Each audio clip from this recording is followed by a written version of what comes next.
Olha, gente, se você conversar com um prefeito, um dos 102 prefeitos, ou um dos 5.500 prefeitos brasileiros, não, vamos deixar a eleição municipal para o próximo ano, para janeiro. Conversa fiada. Está todo mundo trabalhando e muito forte nos bastidores. Os candidatos à reeleição nas câmaras municipais estão aí preocupados com os novos números do IBGE. Só em Alagoas nós vamos ter municípios aqui que vão perder cadeiras nas câmaras, porque diminuiu a população.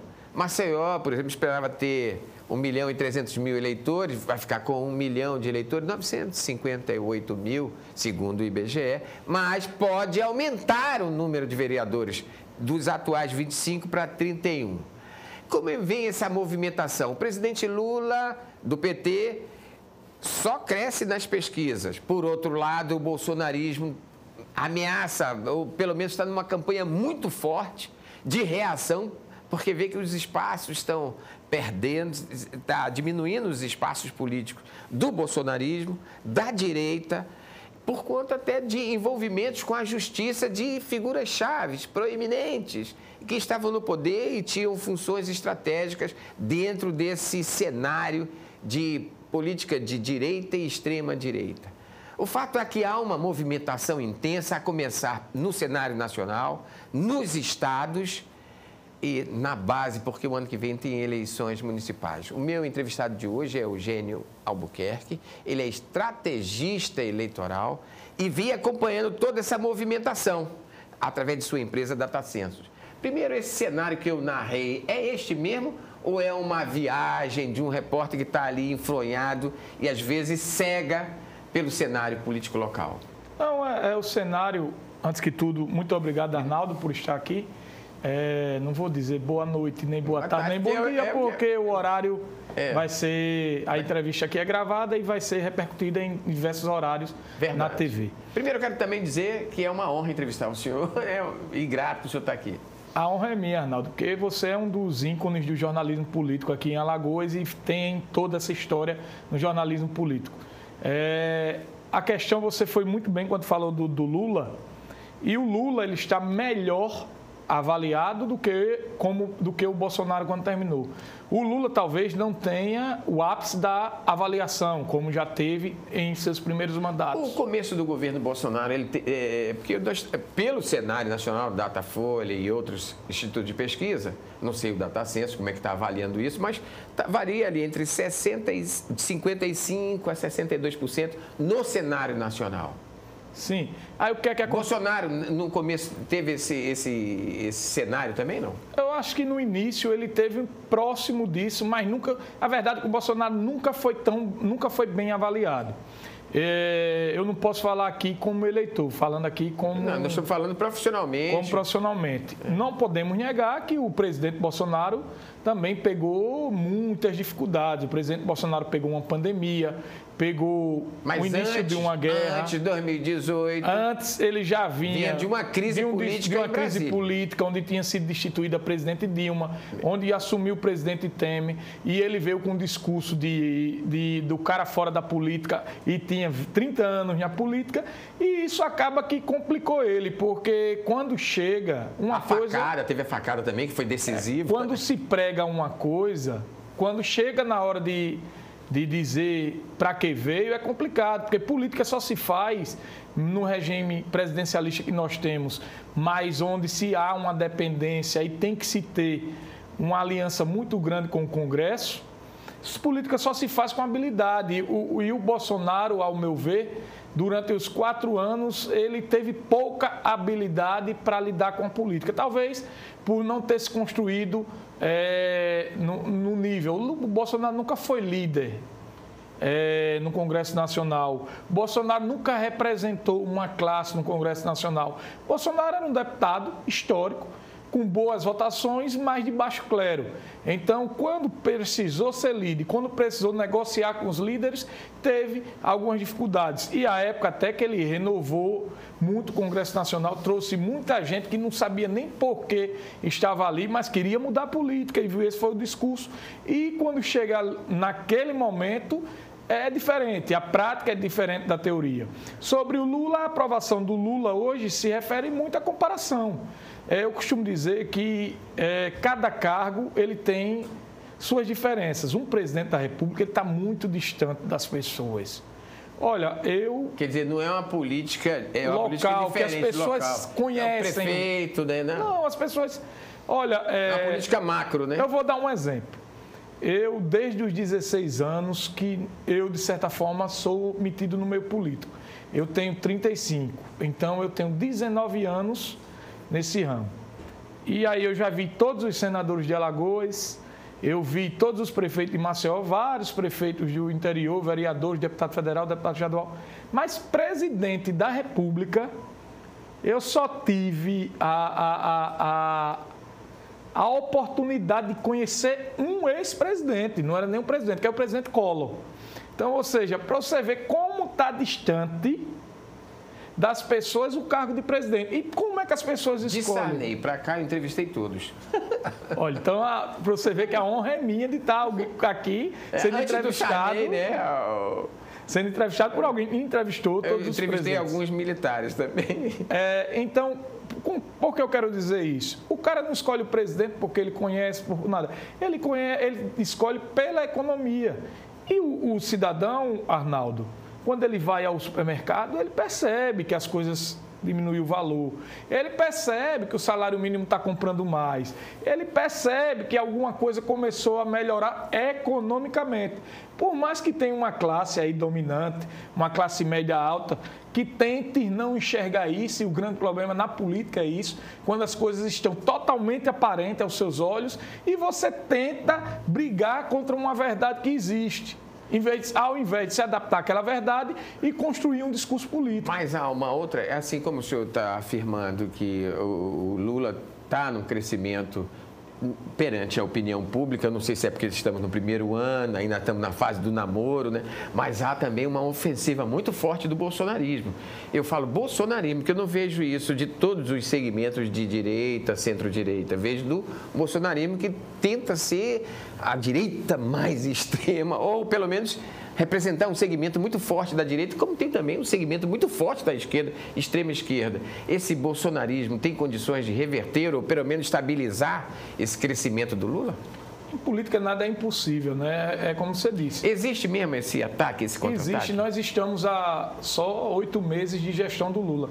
Então, durante todo esse tempo, vai haver esse contraponto. O advento das redes sociais, o advento de que todo mundo tem uma informação no celular, trouxe um público que ele é muito mais ferrenho nas redes, ele é muito mais...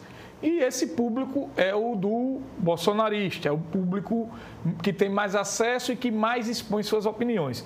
Qual é a diferença que eu sempre digo? Quer dizer, nós temos, hoje, o que, o senhor falando assim, a gente tem uma sensação, nós jornalistas e alguns segmentos da sociedade, é que nós temos duas disputas. O do cidadão comum, mortal, nessa categoria que nós estamos, e tem o pessoal lá das redes sociais, de um mundo paralelo, né? Esses dois mundos estão em disputa. Estão em disputa e é diferente, porque se questiona, às vezes, muito pesquisa, às vezes se questiona o resultado da eleição. Porque essa turma que vive nas redes sociais, ela coloca o mundo dela como se o resultado é das redes sociais, e não é. Costumo dizer, Arnaldo, que quem elege, principalmente na majoritária, um candidato, seja ele governador, seja ele prefeito, seja ele presidente da República, é o eleitor silencioso. É aquele que não vai para a rede social defender seu ninguém, é aquele que não vai para uma carreata, nenhum comício, nenhuma caminhada. Até porque esses movimentos têm remuneração, Esse é eleitor que está observando tudo e no momento certo ele vai decidir e é ele que vai decidir o resultado da eleição. Em todas as esferas, na majoritária. Então, o eleitor silencioso, que é esse que responde a pesquisa, que é esse que os estrategistas têm que entender como eles pensam, porque ele não publiciza a sua opinião em rede social, porque ele não se coloca em rede social e aí precisa de pesquisa quant, de pesquisa quali, para entender como essa turma está vendo um governo, está vendo um político, está vendo uma gestão para vender ou para se colocar como aquele cara quer e conseguir êxito nas eleições. A grande diferença, repito, entendam de uma vez por todas, quem define eleição majoritária é o eleitor silencioso. É o cara que não vai para um comício. Muita gente na cidade do interior, você já deve ter visto isso. Rapaz, como é que a gente perdeu a eleição? A gente botou 3.000 pessoas em uma caminhada, em um comício. Poxa, aí você teve quantos votos? 3.500. Não, você teve aqueles 3.000 votos. Só que quem ficou em casa foi quem decidiu a eleição. Que é 4.000, né? É, exatamente. Os outros 4.000 que você não contou. O que é um fato, eu acho que vocês estrategistas, vocês que trabalham com isso profissionalmente, ganham dinheiro com isso, percebe que não muito, mas ganha. Percebe que tem aí duas pontas firmes, se degladiando, uma está no poder, está com a caneta na mão, como se costuma dizer nos bastidores, e está na frente, perante a opinião pública, está atendendo os seus projetos de campanha. Essa dicotomia direita e esquerda vai influenciar as eleições do próximo ano, já que nós estamos vendo uma movimentação de bastidores? Aqui, eu costumo dizer que no Brasil nós temos uma diferença. Realmente, o que é direita no Brasil? Boa pergunta. E o que é esquerda? No Brasil. A direita no Brasil é o cara que ele é conservador na economia e nos costumes. Onde é que está escrito isso? Quem é liberal na economia, por sentido, deveria ser liberal nos costumes. Um segmento que se dizia porta-voz, condenava, por exemplo, a questão de gênero, criou fake news com relação à educação no país, com relação à faculdade pública, tinha um outro pensamento, se posicionava. A esquerda tem uma opinião com relação a esses temas completamente ao contrário. Pelo menos isso está na ordem do dia. É isso que eu quero saber. Esse silencioso está observando isso? O silencioso, ele observa tudo a todo momento, mas decide no momento que precisa decidir. Quer dizer que a discussão agora está só ali nas redes sociais? É só no público que chama a dizer, para quem é das redes sociais, diz público quente. É o público quente. O público frio, ele está observando, ele está consumindo e durante a eleição é que ele toma a decisão. É que ele diz, pô, vou ver aqui quem construiu, quem melhor fez, quem melhor não fez. Entenda, todo eleitor decide de uma forma ou de outra pelo seu bem. Ele não decide pelo bem do político, a grande maioria. Nem coletivo, nada, ele quer o bem dele. Ele quer o bem dele. Individual. Economicamente, o cara entende que o presidente Lula entendeu, muita gente, mas porque o nordestino, o cara que recebe o Bolsa Família, você precisa se colocar no lugar dele, do cara que, por muitas vezes, trabalhava no campo e uma diária dele dava para comprar 3 quilos de carne. E naquele momento da economia, só estava dando para comprar 1. Então, ele não tinha como comer carne, ele ia comer salame e outras coisas. Então, o voto dele estava interligado à economia. E por que, já que se fala tanto do Nordeste, por que a queda foi tão grande no Sul e Sudeste, mesmo em lugares que o Bolsonaro ganhou, mas não deu a mesma diferença que outrora deu no Haddad? Porque ali tem uma classe social, como todas elas, que também pensam na questão econômica. Eu vou só dar um exemplo. Eu quero ter... Antes de você dar o só um minuto, agora eu vou para o eleitor... Arrematar para o eleitor do Bolsonaro, porque eu falei um pouco do eleitor do Lula. Eu estava fazendo uma conta ontem, eu não entendo nada de agropecuária, de gado. Mas com uma pessoa que entende, o cara me mostrando, que quem tem 1.000 boi, há um ano atrás, quando o Bolsonaro estava no poder, há um pouco mais de um ano atrás, teria um lucro de quem tem os mesmos 1.000 boi hoje, de perto de 1,5 milhão a mais. Então, o cara lá, o agro... Mesmo que o boi não estivesse atendendo o mercado nacional. O agro, ele também votou pela economia. A diferença é o tamanho de cada. Se o cara votou pelo Bolsa Família, pelos programas sociais, o agro votou porque ele ia ter 1,5 milhão a mais de lucro e ele nunca tinha visto isso. Então, não vamos acabar com essa hipocrisia de que querer culpar, de que vota porque... porque é ideológico. Não, você vota porque, principalmente em presidente, a questão da economia está lhe beneficiando de alguma forma. Raro, algumas exceções que... Um exemplo, a corrupção do governo PT. O PT só perdeu o governo quando a economia estava fraca, que foi na época da Dilma. Por quê? Existiu um mensalão na época do Lula ou não? O escândalo do mensalão foi no primeiro governo Lula. E por que o Lula não perdeu? Porque a economia estava forte.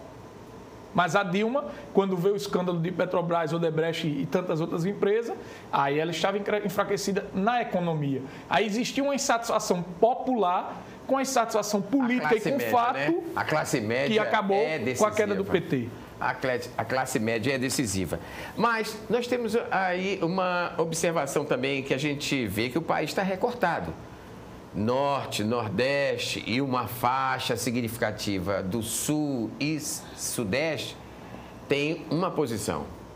O Sul, mais europeu, São Paulo, uma parte do Sudeste significativa e o Centro-Oeste se mostra também um outro lado da faixa. Isso vai se refletir agora nas eleições municipais ou isso está zerado? Então, vamos lá. Vamos dividir por eleição. Não é... A gente não dá para a gente ignorar. Vamos dividir por eleição. A gente não dá para ignorar porque o mapa foi desenhado assim. Vamos dividir por eleição. E aí eu vou pegar nenhum exemplo. Vou pegar um exemplo de Alagoas, mas vou pegar mais o da Bahia. Eleição nacional, ela influencia muito e tem influenciado nas últimas eleições estaduais, mas muito pouco nas municipais. Interessante. E por quê? Porque elas são juntas, né? O cara vai eleger presidente, governador e deputado, certo? Senadores, então tem alguns deputados que ganhou na sombra do bolsonarismo. Teve alguns governadores que ganhou na sombra do bolsonarismo. Como também teve governadores que ganhou na sombra do lulismo. Do lulismo, agora recente. E por que eu quero dizer isso? Vamos para a Bahia. Quem não entendeu isso? A Bahia. O grupo do ACM Neto, ele não conseguiu compreender isso. E por quê? Que era um grupo forte, né? Era um grupo que liderava muito na frente das pesquisas. O ACM Neto tinha ganho todas as eleições em Salvador, mesmo com o PT na presidência. É verdade. Ele era a versão do PT, ele era a oposição ao PT, venceu, se reelegeu e elegeu o sucessor. Seguindo a tendência do Ou seja, não teve interferência nacional na capital, em Salvador. Mas ele não percebeu, o ACM, da interferência que uma eleição de Estado, a imagem do Lula ligada a um candidato poderia dar. É tanto que o Jerônimo, negro, indígena, totalmente desconhecido, foi escolhido, saiu com muitos pontos atrás do ACM, mas quando o Lula veio, que começou a dizer quem vota 3 embaixo, vota 3 em cima, e 3 em cima e 3 embaixo, começou a colar e venceu Lula, venceu Jerônimo. Quando você vem para Alagoas, isso Paulo, Lula e Paulo. Lula, Paulo e Renan, tem até a musicazinha. Tirando, salvo engano, só em Pernambuco, porque houve uma divisão até da própria esquerda, e a esquerda ali estava mal avaliada. Mas nos outros estados do Nordeste, quem votou em Lula ganhou a eleição. Em muitos estados do Sul, quem votou em Bolsonaro, Centro-Oeste, ganharam a eleição. Então tá ligada. Agora, pense comigo, o cara que está aqui em Maceió, ele está preocupado nessa eleição municipal se JHC ou se o adversário de JHC vai ter ou não o apoio de Lula. Não, ele vai estar preocupado se JHC está fazendo o transporte público funcionar, se a rua dele está calçada ou não, se o posto de saúde está funcionando, se a creche que ele deixa, se ele tem creche para deixar os filhos. Então, o problema na eleição municipal, ele é muito mais aparente, muito visível, é a proximidade, é doméstico. Eu quero trazer para Alagoas, você acredita que nós já estamos conversando aqui há 20 minutos, rapaz? Tá muito bom, né? Você está gostando também? Eu tô, porque está esclarecendo muita coisa para a gente. Nós somos 2 milhões de eleitores de Alagoas que estamos divididos aí em 102 municípios. Até agora, nós temos o governador, que ainda não se pronunciou, mas está trabalhando forte para ampliar a sua base. Nós temos uma bancada estadual com 27 deputados, nós temos uma bancada federal com 9 deputados. Poderemos ter até alguma mudança, eu não acredito, mas vai depender do Congresso Nacional e o próprio TSE, e por causa do número de eleitores e o número da população com relação ao IBGE, esperava um número maior, caiu em muitos municípios. Alagoas, Maceió vai ter mais, pode até ter mais, não sei também se vai aumentar, porque não aumenta o orçamento. O aumento pode até botar 1000 cadeiras lá, mas o orçamento de 6% a 13,5%. Só 3 senadores eu vejo assim que estão percorrendo o Estado, trabalhando para ampliar a sua base. 3 senadores, eu vou dizer um que não é senador, que é o presidente do PP de Alagoas e presidente da Câmara Federal e um presidenciável na linha sucessória. Só esses 3 estão trabalhando ou os outros? Por que só esses 3, nesse momento, estão botando a cabeça do lado de fora na discussão das eleições municipais? Vamos lá. Você está entendendo? Estou entendendo. Tem uma questão que as eleições municipais, ela passa não só pelo apoio político de 2026, mas ela passa por fortalecimento de partido. E de base. E de base. Então, o cara que ele tem partido, ele sai na frente. Quem é o presidente do partido MDB em Alagoas? O senador Renan Calheiros, que tem um filho que é ministro, que foi governador. Então, ele precisa tentar fazer o maior número de prefeitos dentro daquele partido. E hoje é o maior partido de Alagoas, né? Por outro lado, nós temos o Arthur Lira, que é presidente do PP. Que é a segunda maior força política do Estado. E precisa tentar fazer alguns prefeitos e algumas lideranças dentro do PP. O Rodrigo, apesar da derrota e de estar tentando se reinventar, porque ele é um senador... Eu não vejo muito o Rodrigo Cunha nesse cenário. O partido dele, que é o Podemos, ele não tem representatividade. Então, o cara, normalmente, ele tem algumas escolhas. Ele tem o PSB, que é da filha do governador, ele tem um MDB. Aí o cara quer o apoio do governador, pelo menos... o cara não é contra o governador. Paulo Dantas. Aí ele não pode ter um MDB, normalmente ele vai para o PSB. Aí quando o cara tem chance, viabilidade eleitoral, mas não se dá com o governador e com esse grupo político, ele procura o Arthur Lira, que é do PP, porque vai ter que enfrentar alguém que está ligado ao governador. E o Podemos, que é hoje do Rodrigo, ele não consegue entrar. Nós temos o PL, que é do JHC, que hoje o JHC tem. Mas se fala até que o JHC poderá mudar de partido, ó, prefeito. O senhor me desculpe aí, mas porque o PL ele tem um problema no interior. O PL tem um problema no interior. O PL é do Bolsonaro. Então, se você ser candidato pelo 22, tem pessoas que pensam, eu digo que pensam porque eu concordo em parte e discordo em outra. Eu acho que tem determinados interiores que isso não influencia. Tem outro. Como eu digo, uma coisa é a eleição nacional estadual, outra coisa é a eleição municipal. No interior vale o nome, quem está ali, não é o partido, não é o partido. É isso que eu vejo. Mas tem determinados interiores que isso vale. Na capital isso funciona ou não? Não, acredito, porque tem um percentual à direita que pode fazer a diferença. Mas eu não acredito que, um exemplo, o cara pode deixar se eu fosse o João Henrique, eu não acredito que o cara vá deixar de votar no João Henrique porque ele está no União Brasil, por exemplo. Porque ele está no PP. Mas alguém, num percentual menor, em Maceió, eu falo de Maceió, pode deixar de votar no João Henrique porque ele está no PL do Bolsonaro. Num percentual maior, porque aqui tem uma extrema-direita, pode deixar de votar no João Henrique se ele for filiado ao PT. Ele deve estar estudando isso. Então, isso é um estudo de cálculo, de estratégia, e para isso serve toda uma equipe por trás para saber onde é melhor ser candidato. A gente chegamos já nos candidatos majoritários. Eu quero, sabe, nós falamos aí dos senadores, os deputados federais e os deputados estaduais entram em campo quando? A partir do próximo ano, ou ainda esse ano já entra em campo, ou já estão em campo? Veja bem. Nós temos que entender características de parlamentares. Nós temos o deputado Alfredo Gaspar, que está fazendo um trabalho muito ostensivo para a mídia. É o cara que ele pega toda hora está nas redes sociais. Todas as discussões na rede, ele está indo para a mídia, tal. Aí eu vou fazer aqui um fato. Luciano Amaral. É União Brasil. Não, União Brasil. Luciano Amaral. Pouca gente sabe, mas está na comissão do orçamento. Salvo engano, ele é vice-presidente da comissão do orçamento. Ele está fazendo o trabalho dele. E ninguém sabe. A forma dele, politicamente. Isnaldo Bulhões, líder do MDB na casa. Esse já tem aparecido mais no cenário nacional, nas discussões nacionais. Porque como ele é líder, ele precisa aparecer mais. Então, tem cada pessoa, cada parlamentar faz seu trabalho. Terá influência no sertão? Ao seu mandato. Em Santana, em algumas partes, outras partes, é porque ele já apoia e o cara já tem uma certa força. Mas, assim, ninguém vota em uma cidade pequena porque é o Isnaldo Bulhões que está apoiando. Pedindo ou que é o governador que está pedindo. O cara vota num candidato lá que ele acha que é o melhor para resolver o problema da escola, do posto de saúde, da estrada vicinal, entendeu? Essa questão de apoio político conta em uma estrutura, conta em dar ao cara, talvez, uma estrutura política e financeira para dar visibilidade a ele das ideias, do trabalho, dizer, ó, ele não está só, se ele for ganhar para prefeito, ele vai ter uma turma que o ajude, para passar mais confiabilidade e expectativa de vitória. Mas a decisão do voto não está ligado a apoio político, principalmente nas municipais. Como ele está me falando que eu tenho apoio político externo. Como ele está falando 5 minutos, eu vou aproveitar esse tempo para a gente ir mais rápido e mais objetivo.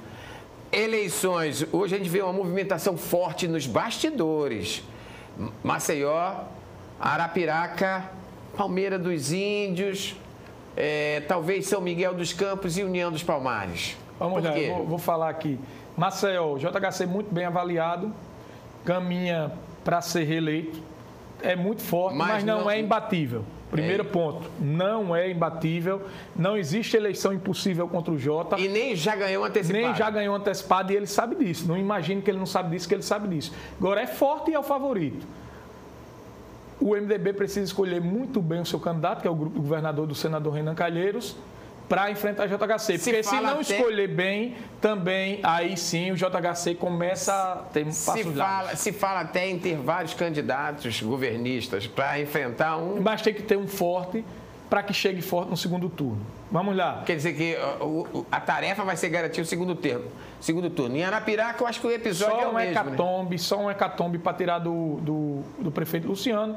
Luciano hoje tem apoio de Arthur Lira, Renan Calheiros, do governador, é do MDB. Quer dizer, está bem avaliado e os adversários foram derrotados na última eleição que tivemos. Todos os adversários deles perderam. Tem apoio até de Rodrigo. Mesmo se juntar à oposição... Hoje a oposição lá está esfacelada. Então, hoje, só uma tragédia tira a eleição do Luciano Barbosa. Palmeira dos Índios. Palmeira dos Índios. É uma eleição de sucessão para o Júlio.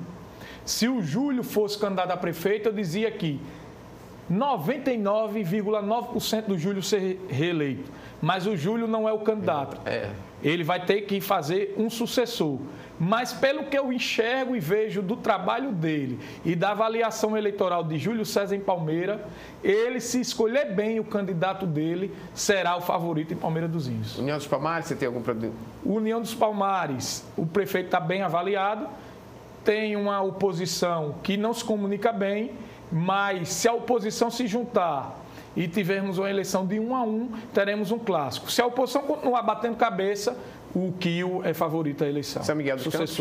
São Miguel dos Campos, eu acredito muito na reeleição do George Clemente por sua avaliação e porque também não enxergo hoje o desenvolvimento da oposição. Se isso mudar daqui para lá, tudo bem, mas por enquanto o George tem uma eleição tranquila. A segunda capital do turismo, no caso do estado de Alagoas, é Maragogi. Maragogi lá com... Maragogi é muito indefinido, eu devo rodar lá por esses dias, mas está muito indefinido, porque no grupo do Sérgio Lira tem 4 querendo ser candidato, ou é 4 ou é 5. Ele vai ter um problema dentro de casa. O Marco Madeira se coloca como oposição, mas também tem a questão de uma rejeição histórica, porque já foi comandou a cidade por vários anos.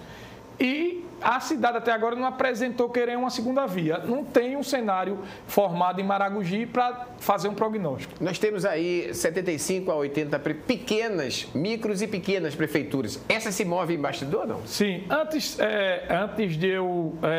se move muito. Eu queria lhe passar um dado que eu trouxe até aqui sobre isso, para a população entender. Sobre reeleição. Salvei isso ontem. Olha só. Dos que foram candidatos à reeleição em 2004, 56% ganhou. Em 2008, 66%. Em 2012, caiu para 55%. Em 2016, foi a menor taxa de reeleição, 47%. Em 2020, voltou a crescer para 63%. Ou seja, a cada 10 que se candidata à reeleição, normalmente 3 a 4 perde. E quando a sucessão, aí é mais difícil ainda. Ou seja, está muito cedo para se dizer quem ganha e quem perde. Nós temos favorito, nós temos alguém que está melhor, mas ninguém está eleito nesse momento. Não existe eleição, existe sim gente que está saindo na frente, mas nem sempre é como uma corrida, nem sempre quem sai na frente chega primeiro. Olha, não, atenção senhores, 2 milhões de eleitores alagoanos. Ninguém está eleito antecipado. Muito obrigado por sua presença aqui. Presta atenção no serviço, hein? Obrigado Alagoas, e me segue lá, Eugênio Albuquerque, e lá eu também passo muita informação da política. Algumas dicas. Muito obrigado, foi uma honra entrevistar o senhor. Obrigado.